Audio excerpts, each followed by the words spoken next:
पवईतल्या लेक home बिल्डिंगला लागलेल्या भीषण आगीत 7 जण ठार तर 24 जण जखमी झालेत।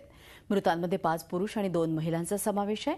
या आगीत लिफ्टमध्ये गुदमरून 7 पैकी 5 जणांचा मृत्यू झालाय, तर या दुर्घटनेत 25 जण जखमी झालेत। जखमींमध्ये एका अग्निशमन दलाच्या अधिकाऱ्यांचाही समावेश आहे। संध्याकाळच्या सुमारास बिल्डिंगच्या 14व्या आणि 15व्या मजल्यावर ही आग लागली होती। ही आग आटोक्यात आणण्यासाठी अग्निशमन दलाच्या 17 गाड्या घटनास्थळी रवाना करण्यात आल्या। 3 तासांच्या अथक प्रयत्नांनंतर आग आटोक्यात आणण्यात अग्निशमन दलाच्या कर्मचाऱ्यांना यश आलं। जखमींवर हिरानंदानी हॉस्पिटलमध्ये उपचार सुरू आहेत। आतापर्यंत 32 लोक जे आहेत ते टोटल अकाउंटेबल झालेले आहेत। त्याच्यामध्ये 7 जे आहेत ते डेथ आहेत, त्याच्यामध्ये 5 मेल आहेत, 2 फिमेल आहेत। इंज्युअर्ड 25 आहेत, डिस्चार्ज 3 आहेत। हॉस्पिटलमध्ये ऍडमिट जे 22 आहेत त्याच्यामध्ये 10 मेल आणि 11 फिमेल आणि 1 ऐरोलीला शिफ्ट केलेला आहे।